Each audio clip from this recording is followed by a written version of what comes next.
మనం ప్రస్తుతం మాక్లూరు మండలం అడవి మామిడిపల్లి గ్రామంలో ఉన్నాం. ఇక్కడ ఒక ప్రత్యేకత ఉంది. ఈ గ్రామానికి దాదాపు 18 మంది ఈ గ్రామం నుంచి ఆర్మీలో పనిచేశారు. కొంతమంది 6 వరకు రిటైర్ అయిన పరిస్థితి ఉంది.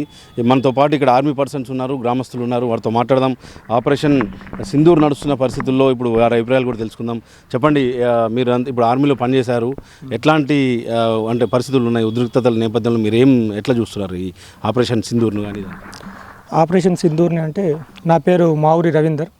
నేను 2004లో ఆర్మీకి వెళ్ళి 2021 జనవరి 31కి రిటైర్మెంట్ అయ్యాను. అలాగే మా ఊరికి ఒక ప్రత్యేకత ఏంటంటే, 10th క్లాస్ అయిపోగానే నేను ఆర్మీకి వెళ్ళాలని ఉత్సుకతతోటి అందరూ యువకులు ఉంటారు. అదేవిధంగా ఈ రిటైర్మెంట్ అయిన వాళ్ళు కూడా యువతను ఒక విధంగా వాళ్ళకి ఉత్సాహపరుస్తూ, వాళ్ళకి పొద్దున కానీ పీటీ కానీ మామూలుగా 8-9 మంది డైలీ వెళ్తూ ఉంటారు వాకింగ్కి. మన దేశం పైన ఇప్పుడు పాకిస్తాన్ చేసిన దాడికి వాళ్ళు చేసింది చాలా హేయమైన కార్యము. వాళ్ళు మామూలుగా ఆర్మీ మీద దాడి చేస్తే వాళ్ళు ఎట్లాగో తిప్పి కొడతారనే ఉద్దేశంతో వాళ్ళు మన మతం చూసి వాళ్ళు అటాక్ చేయడం జరిగింది. అమాయకమైన ప్రజల్ని మినిమం 26 మందిని మనం బలిగొన్నారు. దానికి పర్యవసనంగా మనం ఆపరేషన్ సింధూర్ అని మోదీ గారు ఆపరేషన్ చేపట్టారు. దీనివల్ల ఆల్రెడీ వాళ్ళ 9 ప్లేసులలో మన వాళ్ళు రఫేల్ యుద్ధ విమానంతో 2016లో మనము రఫేల్ యుద్ధ విమానం 36 విమానాలను మనం తీసుకోవడం జరిగింది. దాంతోనే 9 జాగాలలో జైషే మహమ్మద్ ఇప్పుడు మనకు 370 ఆర్టికల్ రద్దయిన తర్వాత వాళ్ళు ద రెసిస్టెంట్ ఫ్రంట్ అని చెప్పేసి దాన్ని మార్చుకొని హఫీజ్ సయీద్ దానికి నాయకత్వం వహిస్తుండు. అటువంటి నాయకుడిని మట్టుబెట్టి మనకి ఈరోజు గర్వంగా చెప్పుకునే విధంగా మోడీ గారు చేశారు. మీరేం చెప్తారు? ఇప్పుడు మీరు ఆర్మీలో పనిచేశారు, ఈ పరిస్థితులన్నింటినీ ఎట్లా విశ్లేషిస్తారు? విశ్లేషిస్తాం అంటే ఏంటంటే, మాకు ఎప్పుడు ఈ రీకవర్ వచ్చినా కూడా వెళ్ళడానికి సిద్ధంగా ఉంటాం. యుద్ధంలో పాల్గొనడానికి మేము ప్రతిదానికి ముందుకు సాగుతాం. ఎట్లా ఉంటుంది అక్కడ పరిస్థితులు? ఎట్లా ఉంటాయి పరిస్థితులు అంటే హార్డ్గానే ఉంటాయి. ప్రతి 72 గంటలు తిండి తిప్పడం లేకుండా బార్డర్లో సేవ చేస్తూ ఉండాలి. అంటే ఇట్లాంటి పాకిస్తాన్ ఉగ్రమూకలు ఇట్లా దాడి చేసిన పరిస్థితుల్లో పహల్గాం సంఘటన జరిగింది. మీరు ఎట్లా చాలా దేశమంతా చాలా రగిలిపోతున్న పరిస్థితి మన భారతదేశం, మీరు ఎట్లా ఫీల్ అవుతున్నారు? సంతోషంగా ఫీల్ అవుతున్నాం. కాకపోతే ఈ పరిస్థితిలో అక్కడ ఉంటే చాలా బాగుంటుందని అనుకుంటున్నాము. ఇప్పుడు కూడా మేము రిటైర్డ్ అయినాం, కానీ మా అవకాశం దొరికితే మాత్రము మళ్ళీ రీకాల్ చేసినా వెళ్ళడానికి సిద్ధంగా ఉన్నాము బ్యాగ్ వేసుకొని. దీనికి చాలా సంతోషంగా ఫీల్ అవుతున్నాం. మీరు చెప్పండి సార్. అంటే ఇప్పుడు దేశమంతా ఇదే చర్చ జరుగుతుంది ఆపరేషన్ సింధూర్ విషయంలో. ఇప్పుడు హర్షం వ్యక్తం చేస్తున్నారు చాలామంది. ఇప్పుడు ఆయన చెప్తున్నట్టు ఆర్మీలో పనిచేసిన వారు చెప్తున్నట్టుగా మీరు ఎట్లా చూస్తున్నారు? గ్రామస్తులందరూ కూడా మీ గ్రామం నుంచి దాదాపు 18 మంది ఆర్మీలో ఉన్న నేపథ్యంలో మీరు ఎట్లా చూస్తున్నారు?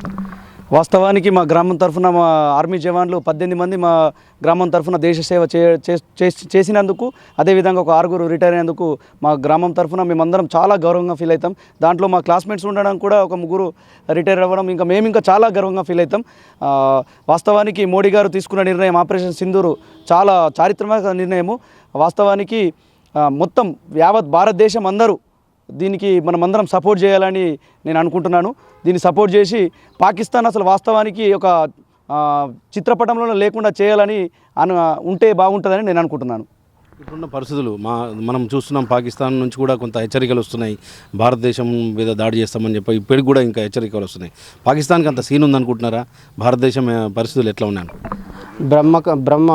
పిచ్చుక మీద బ్రహ్మాస్త్రం ఎందుకని ఇన్ని రోజులు మోదీ గారు సంయమనం పాటించారు. మొన్న పహల్గాం దాడి తర్వాత కూడా వారు ఇన్ని రోజులు ఏదో సంయమనం పాటించి రైట్ టైంలో వారి మీద అటాక్ చేశారు. ఆపరేషన్ సింధూర్ అనేది దేని విషయంలో అంటే, కాళ్ళపారాని ఆరక ముందే మన వనితల ఘోష చూడలేక దానికి ఆపరేషన్ సింధూర్ అని నామకరణం చేయడం జరిగింది. దీనికి మన రక్షణ శాఖ మంత్రి రాజ్నాథ్ సింగ్ కానీ వీళ్ళందరూ అజిత్ దోవల్ కానీ మంచి నాయకత్వం వహించడం జరిగింది. మన దేశ సైనికులకు కూడా మేము చాలా రుణపడి ఉండాలి, మన దేశ ప్రజలందరూ. అలాగే మామిడిపల్లి నుంచి కూడా ఇప్పటి వరకు 18 మంది సైనికులు వెళ్ళడం మాకెంతో గర్వకారణం. అందులో ఒక 6 రిటైర్మెంట్ అయిన తర్వాత కూడా మేము ఇప్పటికీ కూడా ఎప్పుడు భారతదేశం మమ్మల్ని పిలిచినా సరే మేము వెళ్ళడానికి సిద్ధంగా ఉంటాననడం గర్వించదగ్గ విషయం. మేము అన్ని విషయాలలో చాలా సంతోషంగా ఉన్నాం. మోదీ నాయకత్వంలో భారతదేశం చాలా ముందు ప్రయాణిస్తుంది అనేది ప్రపంచ దేశాలు కూడా మద్దతు తెలపడం అనేది మనం గర్వించదగ్గ విషయం. చూస్తున్నాం ఒక గ్రామంలో ఆర్మీ పర్సన్స్ అంతా కూడా ఇక్కడ 18 మంది ఉండడం, ఈ గ్రామస్తులు కూడా చాలా గర్వపడుతున్నామని చెప్తున్నారు. సార్ మీరు మీ గ్రామస్తులుగా మీ ఇక్కడ నుంచి చాలామంది ఆర్మీకి వెళ్ళారు, ఆర్మీలో పనిచేస్తున్నారు. ఇప్పుడు ఉన్న పరిస్థితులు, పాకిస్తాన్కు ఇండియాకు ఉన్న పరిస్థితుల నేపథ్యంలో మీరు ఏం చెప్తారు? అయితే మా విలేజ్ తరపు నుంచి ఒక 18 మంది మిలిటరీలో ఒకటి మాకు చాలా గర్వకారణం. మరి వాళ్ళను స్ఫూర్తి తీసుకొని కానిస్టేబుల్ హోంగార్డులు కూడా ఒక 20 మంది ఉంటారు సార్, కానిస్టేబుల్ హోంగార్డులు కూడా. మరి ఈ దేశ రక్షణ కోసం మా ఊరు నుంచి 18 మంది వెళ్ళి దేశ సేవ చేయటానికి వెళ్ళిన మా ఆర్మీ జవాన్లందరికీ, వారి కుటుంబ సభ్యులకు మరి మా గ్రామం తరఫు నుంచి ధన్యవాదాలు చెప్తాము. మరి వాళ్ళు రిటైర్మెంట్ అయినా కానీ ఇక్కడ ఒక పండుగ వాతావరణం లెక్క ఊరేగింపు చేసి సన్మానాలు చేసి కార్యక్రమాలు చేస్తాం ఊరు నుంచి. ఇంకా కూడా పోవటానికి, మా విలేజ్ నుంచి పోవటానికి చాలామంది యువకులు ఇంకా ప్రయత్నం చేస్తారు. మరి ఈ సందర్భంగా మరి వాళ్ళు అటాక్ చేసుడు, ఆ అటాక్ చేసే దాంట్లో కూడా మీరు హిందువా ముస్లిమా అని చేసిండ్రు చూడు, అది పెద్ద ఎఫెక్ట్. ముస్లిము అయితే చంపపోతురచ్చు, నేను హిందూ అనేసరికి చంపేసారు. కాబట్టి ఇప్పుడు హిందూ అంతా ఉగ్రరూపం దాల్చి ఇప్పుడు ప్రతి ఒక్క హిందూ వ్యక్తి లోపల రక్తం ఉడుకుతుంది. వాళ్ళు చేసినది చాలా ద్రోహము. ఎందుకంటే ఎప్పటి నుంచో చేసుకుంటూ వస్తారు, కానీ వీళ్ళతో ఏమయ్యేది లేదని మనం లూకుంటారు. ఇప్పుడు ఇలాంటి సంఘటన జరిగింది కాబట్టి ఇక ముందు జరగకుండా చేయడానికి మోదీ గారు చాలా ప్రయత్నం చేస్తారు. 100% మోదీ గారికి దేశ తరఫు నుంచి ధన్యవాదాలు. ఈ దేశంలో ప్రతి ఒక్క యువకుడు వీళ్ళ అట్టడుగు వర్గాల నుంచి ఉన్నత స్థాయి ఉన్న వారు కూడా ఇలా ఉద్రిక్తంతో ఉడికిపోతారు. దీన్ని మరి మనము మంచి పరిణామంగా తీసుకొని ఈ సంఘటన జరిగింది కాబట్టి ఇంకోసారి జరగకుండా మనలు మొత్తం ముట్టడించి ఆ కాశ్మీర్ను మనం అవకాశంగా మనము చేసుకోవాలని చెప్పేసి నేను కోరుకుంటున్నాను.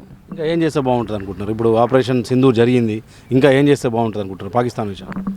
పాకిస్తాన్ ఖచ్చితంగా కట్టడి చేసే ప్రయత్నం నరేంద్ర మోడీ గారు, మరి అమిత్ షా, అజిత్ దోవల్ గారి నాయకత్వంలో గట్టిగానే ప్రయత్నం చేస్తున్నారు. ఇప్పటికే 8 స్థావరాలు గోలగొట్టడం జరిగింది.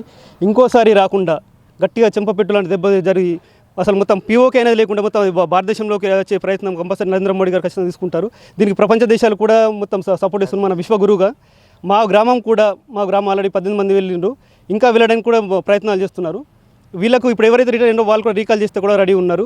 ఇంకోసారి మాత్రం దాడి చేస్తే పాకిస్తాన్ అనేది లేకుండా చేయడానికి ఖచ్చితంగా మన నాయకత్వము, బలమైన నాయకత్వం ఉంది భారతదేశం నరేంద్ర మోడీ గారి నాయకత్వంలో. ఖచ్చితంగా ఇంకోసారి ఇలాంటి చర్య జరగకుండా ఖచ్చితంగా గట్టి చర్య అనేది తీసుకోవడము. భారతదేశంలో ప్రతి పౌరుడు ఖచ్చితంగా నరేంద్ర మోడీ గారికి సపోర్ట్ చేస్తున్నారు.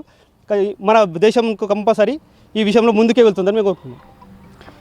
ముఖ్యంగా చెప్పాలంటే సార్, మన దళాలు ముందుకు అక్కడ పాకిస్తాన్ బార్డర్లకు ఇలా స్థావరాలను నాశనం చేసిందంటే మనకు చెప్పుకోదగ్గ విషయం అది. మన ఈ ఆపరేషన్ సింధూర్ బాగా సక్సెస్ అయినందుకు సంతోషపడుతున్నాం. మరి ప్రతి ఒక్క మన భారతీయుడు దీన్ని పరిగణలోకి తీసుకొని ప్రతి ఒక్కరు దీనికి సపోర్ట్ చేయాలని నా తరపున కోరుచున్నాను. ఇంకాను పాకిస్తాన్కు ఇప్పటికే నదీ జలాలను ఆపేశారు. ఇంకా వాళ్ళకి ఏ వసతులు కల్పించకుండా ఇంకా కట్టడి చేసి ఆ ఉగ్రవాదాన్ని అణచివేయాలని మేము మామిడిపల్లి తరపున మా ఆర్మీకి 18 మంది వెళ్ళారు. వాళ్ళకి తరపున మస్తు సేవలు చేశారు. ఇంకా మామిడిపల్లి నుంచి ఇంకా పోవాలని ఆతృతతో ఉన్నారు సార్. దీనికి ఇంకా పాకిస్తాన్కు అది నామరూపాలు లేకుండా చేయాలని మా మామిడిపల్లి తరపున మేము కోరుతున్నాం. మేము కూడా కావాలంటే మేము కూడా పోవడానికి సార్ సిద్ధంగా ఉన్నాం సార్. ఇది ఒక చిన్న దానికి సంఖ్యాపరంగా కానీ ఆయుధాల పరంగా కానీ మన దగ్గర చాలా ఉంది. మన దగ్గర 11,49,000 మంది ఆర్మీ సైనికులు ఉంటే నేవీ ఒక 75,000, ఎయిర్ ఫోర్సు 150,000 ఉన్నారు. వీళ్ళకి సపోర్ట్గా సిఆర్పిఎఫ్, సశస్త్ర సేనా బలం మినిమం 11 లక్షలు ఉంది. మొత్తం అంటే మనం 23 లక్షలు చేంజ్ ఉన్నాము. అదేవిధంగా పాకిస్తాన్ దగ్గర సైన్య బలం ఎంత 6,50,000 ఉంది. మన దాంట్లో 25% ఉంది. మనము మినిమం ఒకవేళ యుద్ధం ప్రారంభిస్తే 3 రోజులలో మనము అక్కడ లాహోర్లో మన జెండా ఎగరేయచ్చు. కాకపోతే ఏంటంటే మోదీ గారు మన యుద్ధ నీతి ప్రకారమే యుద్ధాన్ని ప్రారంభిస్తారు. ఇప్పుడు నిన్న జరిగిన దాడిలో కూడా ఏ ఒక్క పాక్ పౌరుడికి కానీ సైనికుడికి కానీ ఏమీ ఇబ్బంది కాకుండా ఓన్లీ ఉగ్రదాడిపైనే ఉగ్రవాదులపైనే దాడి చేశారు. ఇది భారతదేశం యొక్క యుద్ధ నీతి నడిచిన గైడ్లైన్స్, యుఎన్ఓ గైడ్లైన్స్ ప్రకారమే మన భారతదేశం నడుచుకుంటుంది. ఇదే విధంగా అందుకే ప్రపంచ దేశాలన్నీ మన భారతదేశం వైపు చూస్తున్నాయి. ఇంకొక విషయం, ఆర్మీ పర్సన్స్ మీ ఊర్లో ఎక్కువగా ఉన్నారు. మీరు మన రాష్ట్రంలోని చాలామంది యువతకు మీరు ఎట్లాంటి పిలుపునిస్తారు ఈ ఆర్మీ విషయం? ఆల్రెడీ మా విలేజ్లో మామిడిపల్లి రక్తంలోనే ఆర్మీకి వెళ్ళాలనే సంకల్పం అందరికీ ఉంటుంది. అంటే ఒకరిని చూసి ఒకరు ఖచ్చితంగా ఉత్సుకతతో ఉన్నారు. మమ్మల్ని చూసి ఇంకా ఇన్స్పైర్ అయ్యి ఇప్పటికి కూడా డైలీ ప్రాక్టీస్ చేస్తూ ఉన్నారు. 12 మంది ఆల్రెడీ ఇప్పుడు సేవలు కొనసాగిస్తున్నారు. అదేవిధంగా మా గ్రామ ప్రజలు చాలా ఎంకరేజ్మెంట్ ఉంటుంది. ఎవరైనా రిటైర్మెంట్ అయినా కానీ వాళ్ళు అక్కడ డ్యూటీలు నిర్వర్తించిన టైంలో ఇంటి దగ్గర ఏమి ఇబ్బంది ఉన్నా కానీ గ్రామ ప్రజలు చాలా సపోర్టివ్గా ఉండి ఎంకరేజ్ చేస్తున్నారు. రైట్, చూస్తున్నాం. నిజంగా కూడా ఈ మామిడిపల్లి ఈ యువత కావచ్చు, ఈ ఆర్మీలో పనిచేసిన వీరందరూ కూడా ఉడికిపోతున్నారని చెప్పుకోవచ్చు. పహల్గాం దాడి తర్వాత పాకిస్తాన్ చర్యను వీళ్ళంతా కూడా ఖండిస్తున్నారు.